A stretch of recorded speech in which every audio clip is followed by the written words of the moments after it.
All right, let's talk about something we all kind of think we know, right? Democracy. It feels normal, like it's just the way things are supposed to be. But what if I told you that's completely wrong? That for almost all of human history, it was anything but normal. Today, we're diving into the history of an idea that literally had to fight for its life. I mean, think about it. We get to vote, we can protest, we expect, we demand that our leaders listen to us.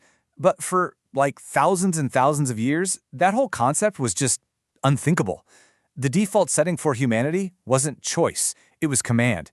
It was a king, an emperor, a pharaoh, you name it, a dictator.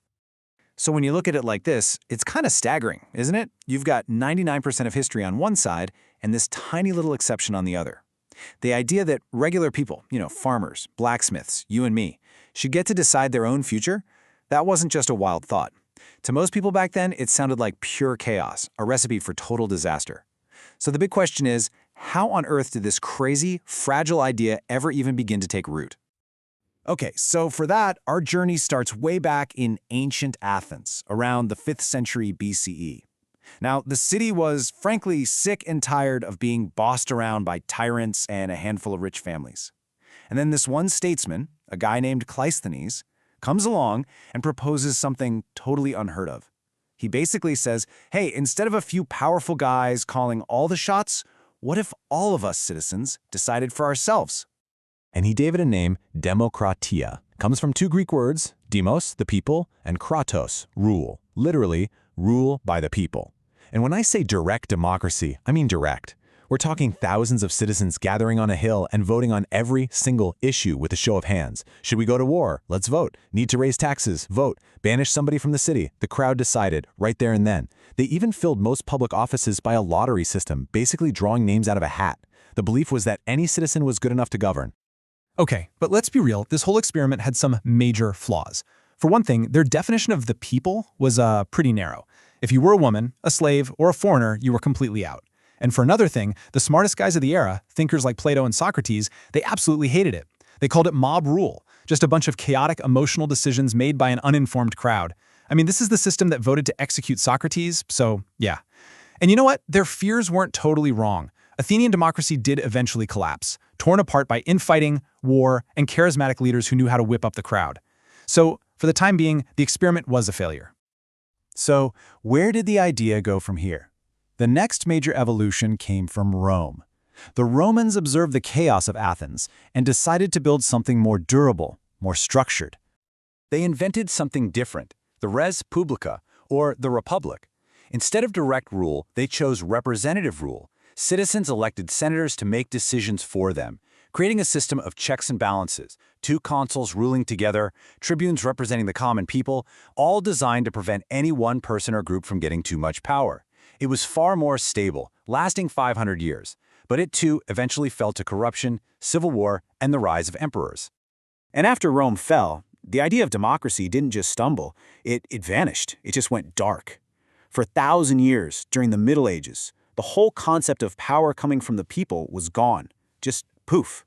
Power now came from God, handed down directly to the king. It was the divine right of kings. So questioning the king? That wasn't just treason, it was a sin against God himself. The idea of rule by the people was completely and totally forgotten. All right, now we're going to hit the fast forward button in a big way. We're jumping all the way to the 17th and 18th centuries, the Enlightenment. Suddenly, you've got the printing press spreading ideas like wildfire, science is challenging everything people thought they knew, and a few brave philosophers start asking some really, really dangerous questions. And these thinkers, they basically wrote the intellectual source code for the world we live in today. You had John Locke, who argued that a ruler's legitimacy doesn't come from God, it comes from the consent of the governed. Then you have Montesquieu, who gives us the blueprint for a stable government, saying you have to separate the powers, legislative, executive, judicial, so they can keep each other in check. And then Rousseau comes along and says society is basically a social contract that we all agree to. What they all did, together, was flip the whole equation upside down and put the people back in charge. Now, these weren't just dusty old ideas in books, oh no. These ideas were about to explode out of the libraries and onto the world stage, fueling two massive, bloody, world-changing revolutions. So you've got America's founders. They'd read their Locke and Montesquieu, and while they wanted liberty, they were still absolutely terrified of that Athenian mob. So what did they build? Not a pure democracy. They built a republic, a complex machine full of restraints and checks and balances, designed to slow things down and prevent mob rule. The French Revolution, on the other hand, went all in on Rousseau's general will. Their goal wasn't to restrain the people's power, it was to unleash it.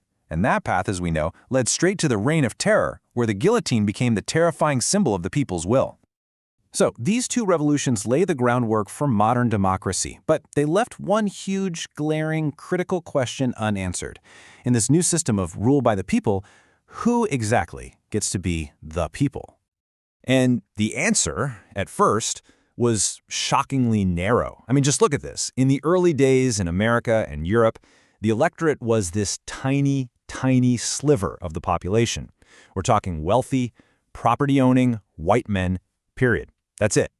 A whopping 95% of everybody else was completely on the outside, looking in. So, the next 150 years or so were really defined by one thing: a series of long, brutal, and often violent fights to make that circle bigger. First came the titanic struggle to abolish slavery. Then, the fight to give voting rights to working-class men, the ones without property. And finally, the long, bitter, hard-fought battle for women's suffrage. And you know what's wild? At every single one of these steps, the people in power made the exact same panicked argument. They'd say, if we let them vote, whether them was the poor or former slaves or women, they'll ruin everything. It'll be the end of civilization as we know it. But every single time, the definition of we the people was forced to expand anyway. And that brings us right up to the 20th century and into our own time, this fragile present. Because this new, more inclusive, and much bigger idea of democracy was about to face its toughest fights yet. I mean, the 20th century was just a brutal, knockdown, drag-out fight for survival. Democracy had to go head-to-head with two monster totalitarian ideologies, fascism and communism. It barely survived, and the cost was just horrific. And then, after the Soviet Union finally collapsed, a lot of people thought, that's it, we're done. Liberal democracy won. But that whole end of history idea, it turned out to be a total illusion. Because today, whether it's rising authoritarianism around the world or the deep, angry divisions within our own societies, the idea of democracy is once again fighting for its life. So if this entire crazy, bloody, incredible history teaches us anything, it's probably this. Democracy is not our natural state of being. It's not a finished product. It's not some monument that we build and then just, walk away from. It's a living thing. It's like a garden that you have to tend to every single day. That journey from a bunch of guys raising their hands on a Greek hill to the complex, messy system we have today, it's been long and it's been brutal. It's a system that has to be fought for, defended, and frankly, improved by every single generation. And guess what? That fight is not over. It's our turn now. So the only question left is, how are you going to tend the garden?